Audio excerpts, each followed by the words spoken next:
The Adventures of Sam Spade, Detective. Brought to you by Wild Root Cream Oil Hair Tonic, the non-alcoholic hair tonic that contains lanolin. Wild Root Cream Oil. Again and again, the choice of men who put good grooming first.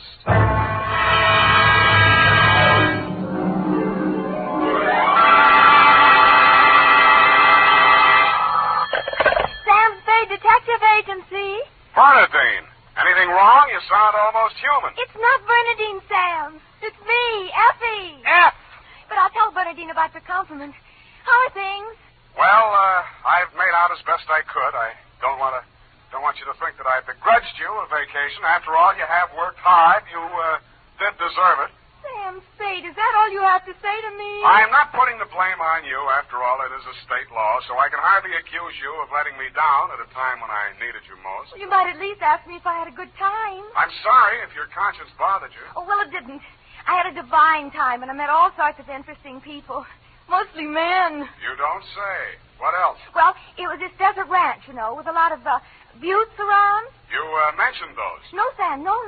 They're the result of erosion. Those outdoor types, they go to pieces. Sam, are you pulling my leg? Not over the phone, Abby, but stay where you are. I'll be right down to look at your snapshots. And when you have the time, I'll dictate my report on the missing Newshawk caper.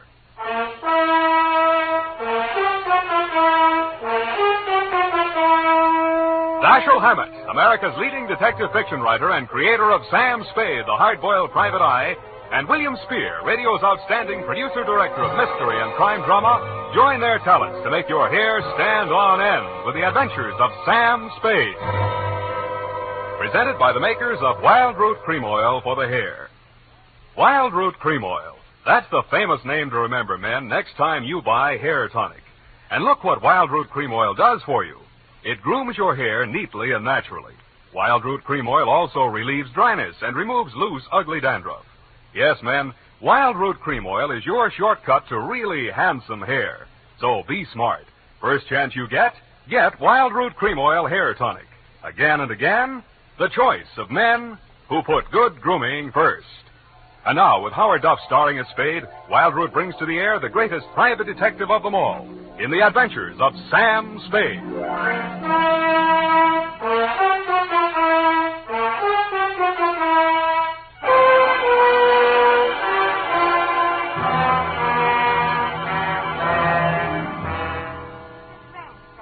Just outside of Kanab on Virgin River. Kanab, the Pearl of the West. Uh-huh. And did I mention the buttes? Oh, well, they're very interesting. The result of erosion. Yes. And it's authentic, too. Fay Hamlin's ranch. You, mean a working ranch? Yes, you see, that way you get into the spirit. Mm-hmm. My job was to feed the chickens. And that's how I met him. One of the buttes? Oh, Sam, he's a very cultured gentleman. Culture smoocher. What's he do for a living? He cures stammering. You don't say. What's his name? Charlie Shank. Charlie Shank? He's the founder of the Shank Institute of Articulative Correction, which I should learn. Articulative Correction. Where is this institute? Oh, I have the address here. General Delivery, Butte, Montana. Mm-hmm. You're sure you didn't help him break parole, Effie? Oh, no. We just went on long walks together. Where to? Oh, different points of interest. Like Wolf Canyon. Figures. Uh-huh. He invited me on this camping ship, a trip. Honorable, of course. Mm. But I couldn't go on account of my sunburn. Oh, it was awful. Oh, I've still got it, you see. And then he went back to Butte.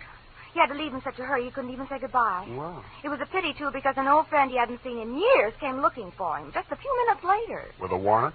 No, he was an attendant in a nearby hospital. Mental? Oh, yes, very intelligent. He read me some of his poetry. Maybe you've heard it. A loaf of bread, a jug of wine, and thou. Wait a minute. Isn't that the Rubaiyat of Omer Khayyam? That was written by a guy named Fitzgerald. Well, of course, that's his pen name. Quite a penman. Yes, but he's paid his debt to society. And the other time it was a bad beef. Oh, He told me all about it. Yes. He cried on my shoulder afterwards. Sweetheart, when you make a mistake, it's a beaut. Sam, nothing happened. Well, I'm glad he cured you of stammering anyhow. Ready? Oh, yeah. I got a brand Work, new you notebook. know. Life goes on. I got a brand new notebook, Sam. I'll just turn over a new leaf. Not a bad idea, dear. Date July 18 to Mr. Alex M. Youngblood. Try that again. Mr. Alex M. Youngblood, P.O., Box 317, San Francisco, from Samuel Spade, license number 137-596. Dear Mr. Youngblood, I need a vacation myself. You need Charlie Shanks. Sounds hard, Sam. Fortunately, until I met you, my only experience with any of the men and women who make your newspaper run had been with one of your corner newsboys who shortchanged me 2 times within as many days. I have not read your rag since. But your name looked imposing, and so did the $300 check upon which you had written it.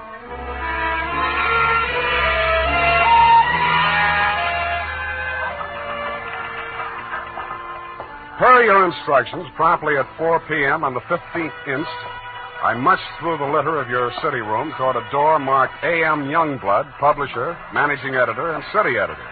I wondered if you were ambitious, frugal, or 3 men. I did not know that you had good taste until I saw the trim, 20-ish, and toothsome secretary in your outer office. Hello. You're new here, aren't you? Well, I'm not exactly here. I'm just here to see Mr. Youngblood. Oh. The name is Spade. Samuel Spade? Sam, except for my most intimate friend. Well, my advice to you, Sam, is to beat a hasty retreat. He's in a foul mood. Oh? Why? Is he blind or older than he feels? I refer, of course, to your spectacular charm, Miss, if I may call you Miss. Please, this is neither the time nor the place. My name is Phyllis Watson, and my phone number is in the directory, if you're really interested. I could be. Thank you. And if a man answers, tell him you're my French teacher. Oui. You better go in now. If you're late to an appointment with him, you're through. Do you have any more words of wisdom? No, but I hope you can do something to improve his state of mind. He's been awful lately. Good luck, Sam. Thank you, Phyllis Watson. Come in. Now, 1 minute past 4. You must be Mr. Spade. That's right. You're almost late. Sit down, Spade. Cigar? No, thanks. Well, don't expect me to offer a drink. You aren't a drinker, I hope. You don't listen to the radio, do you? Well, you'll not drink in this office. Nothing here but a cooler filled with water from a clean, gurgling, laughing mountain stream. You sound like a reformed drunk, Mr. Youngblood. What's that? Well, it was a good many years ago. If you don't mind, I'll just paste up the weather report for my morning edition before we talk. Oh, you do that too, huh? Yes, obviously. And with good reasons. I remind myself that I was once a copy boy, and I find it a splendid way to, at least once each day, to lower myself to the level of the working man. There we are. Very hot in Phoenix, I see. Mm-hmm. Just what do you want a detective for, Mr. Youngblood? I was coming to that, Mr. Spade. Sorry. Now, well, first let me warn you that your assignment is a highly confidential one. They all are. In this case, a man's life may be at stake. Mm-hmm. The situation... My newspaper, at my order and under my guidance, has launched a campaign against crime. Not aimed at the petty criminal, but at the easy-living leeches at the controls of the rackets, the hoods in bankers' clothing, the mansion-house parasites who direct the pickpockets, the second-story men, the housebreakers, who gamble away $500,000 a year and pay income tax. Don't go to pieces. Yes, I understand. You're after the boys on the safer side of the fences. Well, nicely put, Spade, yes. Thank you. Well, the long and short of it is this. The author of the expose series, Ray McCulley, my top crime reporter, has been missing for 2 days.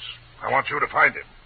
What makes you think he's still alive? Good heavens, Spade. Why must you suggest that he isn't? Because if I were a mansion-housed parasite in danger of being unhoused by a Newshawk, I'd see said Newshawk standing in a cement block on the bottom of the bay. I will accept that only when no stone has been left unturned. Every straw and every haystack has been searched. Every... nook and cranny? Yes. Sounds as though you need at least one police force, Mr. Youngblood. Now, why don't No, you impossible.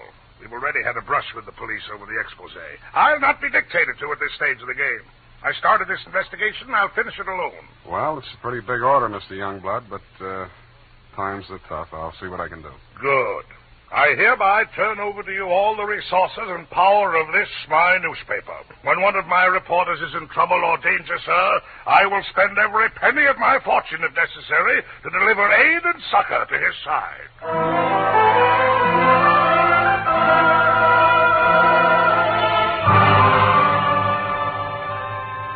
You then gave me Ray McCulley's expose stories to date. I saw why you, his family and friends, and his creditors could have been worried about him.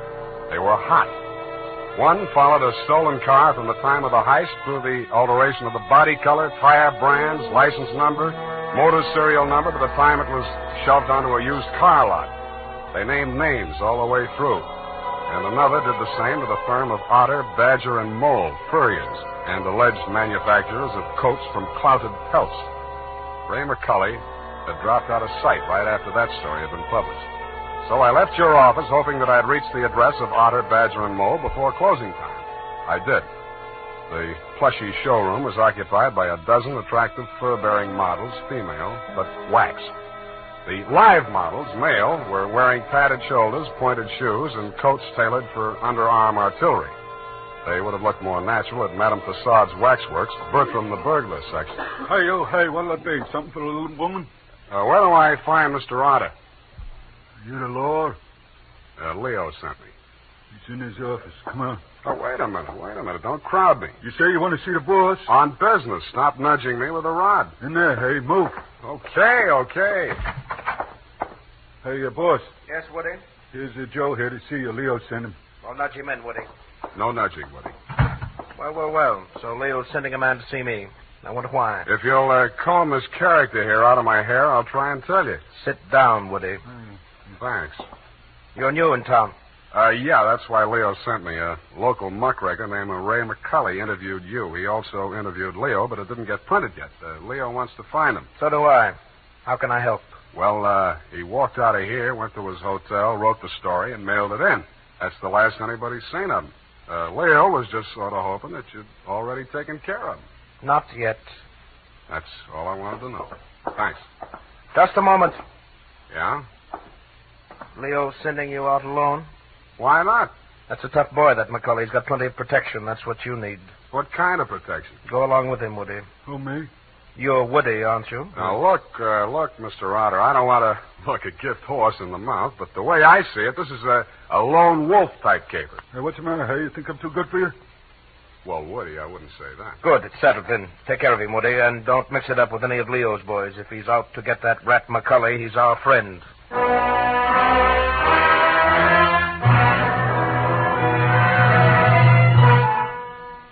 I was beginning to wonder who Leo was.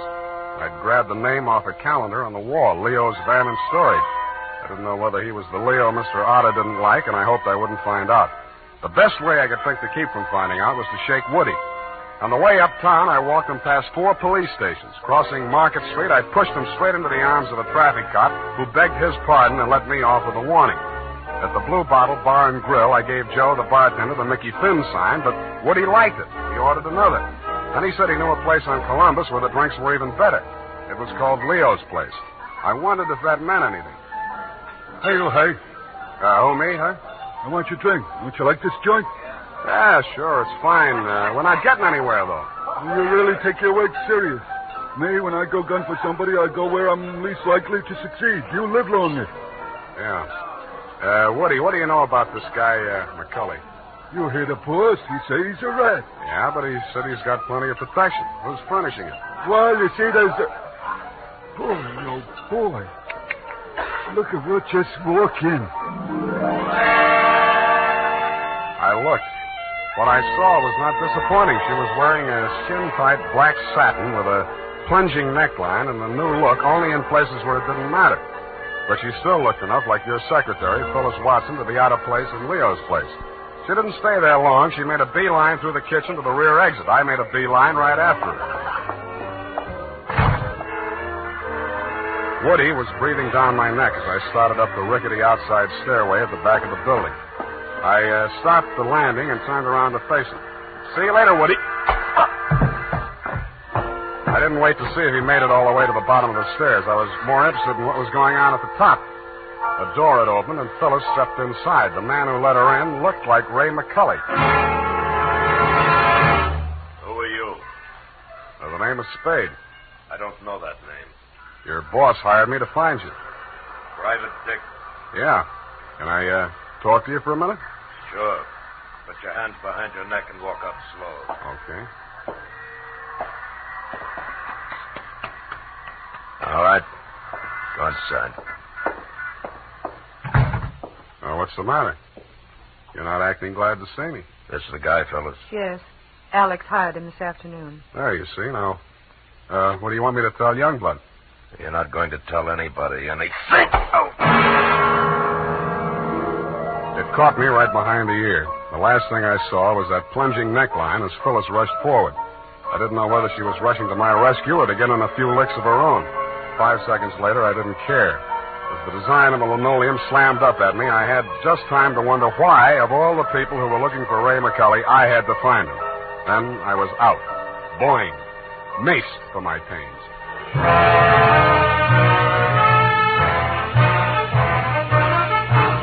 The makers of Wild Root Cream Oil are presenting the weekly Sunday adventure of Dashiell Hammett's famous private detective, Sam Spade.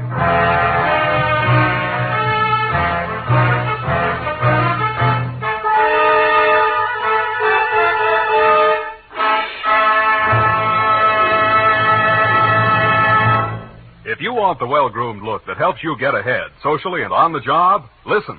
Recently, thousands of people from coast to coast who bought Wild Root Cream Oil for the first time were asked dryness and removes loose dandruff. What's more, non-alcoholic Wild Root Cream Oil is the only leading hair tonic that contains soothing lanolin. So ask for Wild Root Cream Oil Hair Tonic. Again and again, the choice of men who put good grooming first. By the way, smart girls use Wild Root Cream Oil, too. And mothers say it's grand for training children's hair.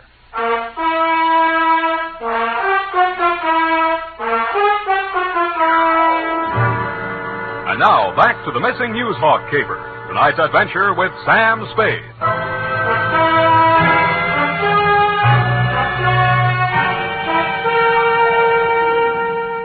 I was lying on the floor in a room with nothing in it but a sink, an army cot, a square of dirty linoleum, and a body. I staggered to my feet, ran some cold water over my head, and took a closer look. It was Ray McCully. He was a very dead crusading reporter. He'd been stabbed clean through with a long-bladed kitchen knife. It set on the handle, property of Leo's place. I went through his pockets. In his wallet, a press card, a police card, union card, and 10 genuine, crisp, new $1,000 bills. That gave me a line on the killer. He was crazy. So was I. I left it on him, too. Folded up in his vest pocket, I found 2 newspaper clippings, one from the Chronicle and one from your paper, both weather reports for the same date. It was very hot in Phoenix, according to both papers. But according to your weather report, the temperature in Needles, California was 135 degrees. That needled me. So did the slip of paper I found on his shoe. The number 9 and a date had been stamped on it with a rubber stamp. The date was the same as that of the weather reports. I turned it over. It said Ruthie's Booth, Manson Bowling Alley.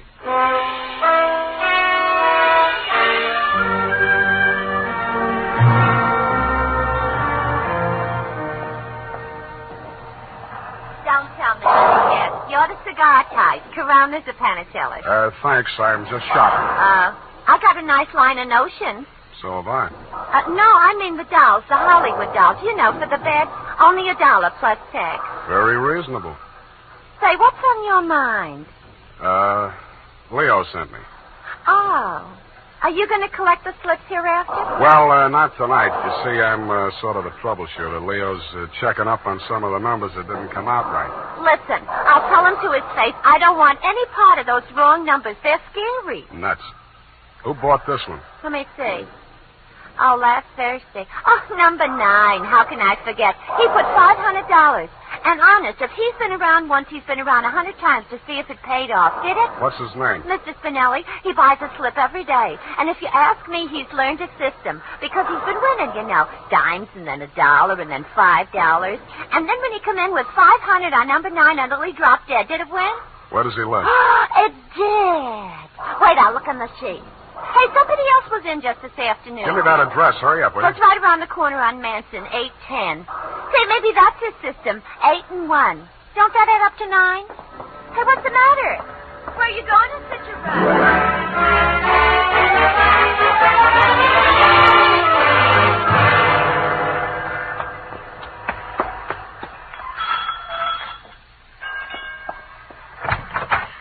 Please, come back later. Tomorrow. Next week. Are you Mrs. Spinelli? Yes, please. I had so much trouble. Is your husband home? Oh, my poor man. They take him away. He's dead. Oh, I'm sorry. How did it happen? Who are you? I'm a detective. Maybe I can help you. May I come in? All right. Come on.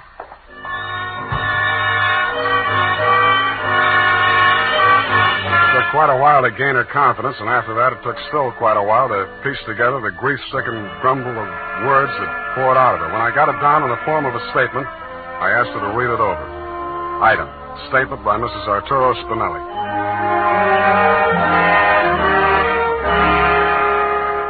All the time he played those numbers, I told him they're just a bunch of gangsters. They don't let you win.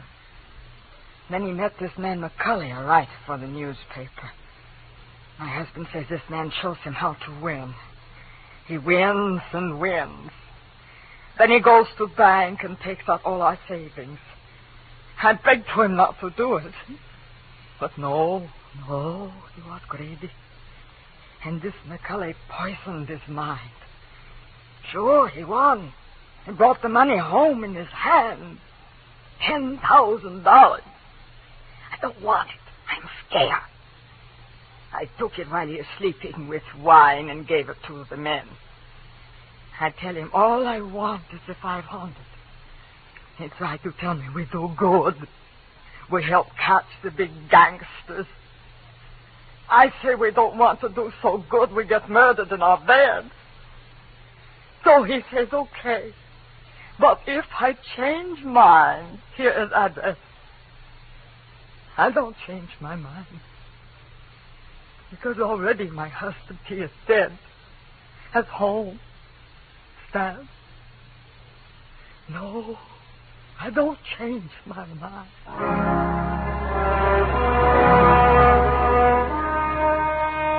She signed it, and I left her alone with her grief. I wasn't working for you anymore, Mr. Youngblood. You hired me to find you a reporter, and I had. And I wished I hadn't. The rest of it I did for myself. You weren't in your office when I got there, but Phyllis was. I found her behind the city desk in the act of dropping tomorrow morning's weather report into the slot. I grabbed it out of her hand. What?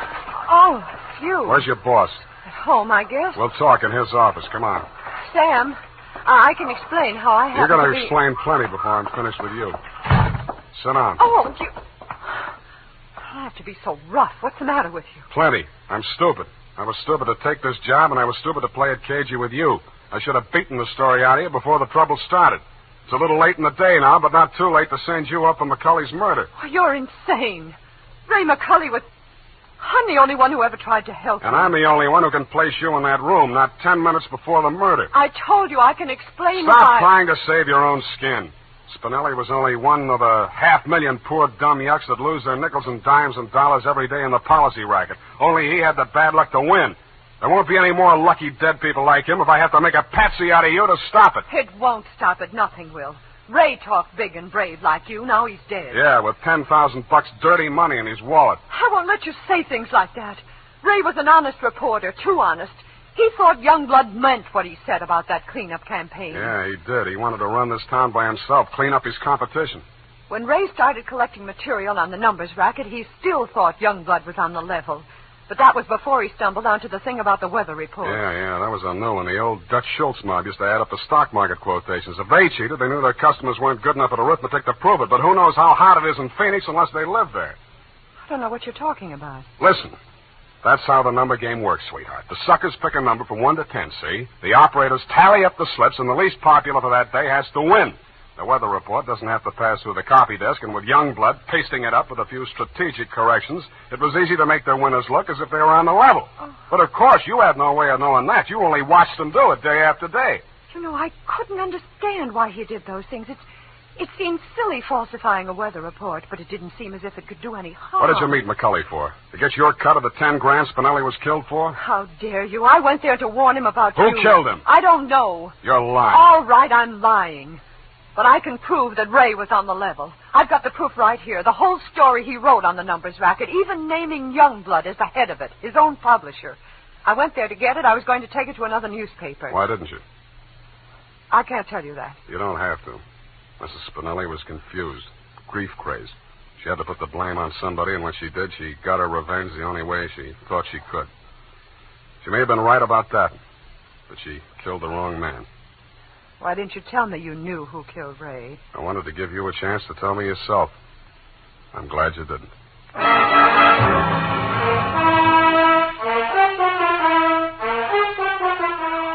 And that, Mr. Youngblood, is the crop. I'm sure you appreciate the fact that I gave the double scoop to your paper. Like Mrs. Spinelli, I have my own ideas of vengeance. Besides, it may up your circulation a little, and you can certainly use a little extra money for your defense. By the way, who's Leo? Period, end of report. But, Sam. Yes, Evie. I thought Mrs. Spinelli killed Ray McCulley. The vacation helped. You were absolutely correct. Mrs. Spinelli killed Mr. McCulley, if you'll pardon the expression. But why did she kill her husband? I was wrong. The vacation didn't help. You mean she didn't? She killed McCulley to avenge the murder of her husband. You mean Mr. McCulley killed Mr. Spinelli? Effie, stop. I'll go mad. Oh, you need a vacation, Sam. Look, type that up. The clatter of the keys may stimulate you to further cerebral activity. I beg your pardon, Sam? Brain work. Now, shoot. Oh, brain work. Oh, well, you know best. Tonight, men, or first thing tomorrow, get Wild Root Cream Oil and see what wonders it does for your hair. Notice how easy it is to apply. Notice what a neat, natural job it does of grooming your hair. Notice, too, how effectively Wild Root Cream Oil relieves annoying dryness and removes loose, ugly dandruff. No getting around it. Once you try it, you'll never be without it. So tonight, or first thing tomorrow, call at your drug or toilet goods counter for Wild Root Cream Oil. Get the big economy bottle and the handy new tube that's easy to pack when you travel. Also, ask your barber for a professional application of Wild Root Cream Oil Hair Tonic. Again and again, the choice of men who put good grooming first. Well, here it is, Sam. And you were absolutely right. The typing cleared my mind. It's all clear now except for one thing. Well, let's clear that up right away. Why did Mrs. Spinelli kill her husband? She did not kill her husband. Oh, I'm sorry. I meant, why did Mr. McCulley kill Mr. Spinelli? Kelly did not kill Spinelli. Who's Kelly? McCulley. McCulley's real name was Kelly? Now, let's start all over again. Disregard everything we said up until now. Make your mind a complete blank. All right, Sam. In the first place, McCulley did not kill Spinelli. That's what I said. It was his wife, wasn't it? Now, wasn't it, Sam? Oh, stop teasing me. Sam, why do you look at me like that? Effie, Mr. Spinelli was killed by one of the policy racket hoods to get back the $10,000 he won on the numbers game. Then how did the money get into Kelly's pocket? McCulley's. Why do you insist on using his alias, Sam? Effie, that was a tip of the tongue. I mean, look, Mrs. Spinelli took it to him because she was afraid her husband might be killed for Then it. why didn't they take the money when they killed him? Because Mrs. Spinelli had already taken it. Then she did kill him. Go home, Effie! All right, Sam. I'm sorry I'm so irritable to you, but I thought it... Well, it's been so long since I've been here, you know, Sam. Angel, you're just tired. Vacations have a habit of doing that to you. After a week or two in the office, you'll be all rested up again. I'll take it You easy. act as though you thought my mind were affected. Come here. Sam, now don't, my sunburn. Yeah. Oh, it hurts. It's nice to have you back. You look good, too. All tanned and healthy. You're roof. It's great. I think my nose is peeling. Well, don't pick at it. Good night, Sam. Good night, sweetheart.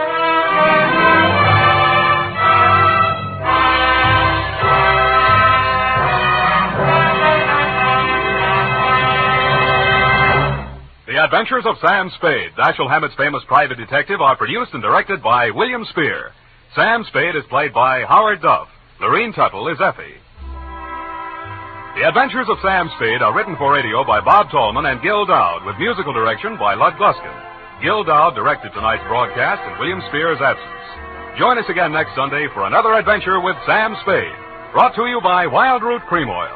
Again and again, the choice of men who put good grooming first. This is Dick Joy reminding you to... Get Wild Root Cream Oil, Charlie. It keeps your hair in trim. You see, it's non-alcoholic, Charlie. It's made with soothing lanolin. You better get Wild Root Cream Oil, Charlie. Start using it today. You'll find that you will have a tough time, Charlie, keeping all the gals away. Hiya, Baldy. Get Wild Root right away. This is CBS, the Columbia Broadcasting System.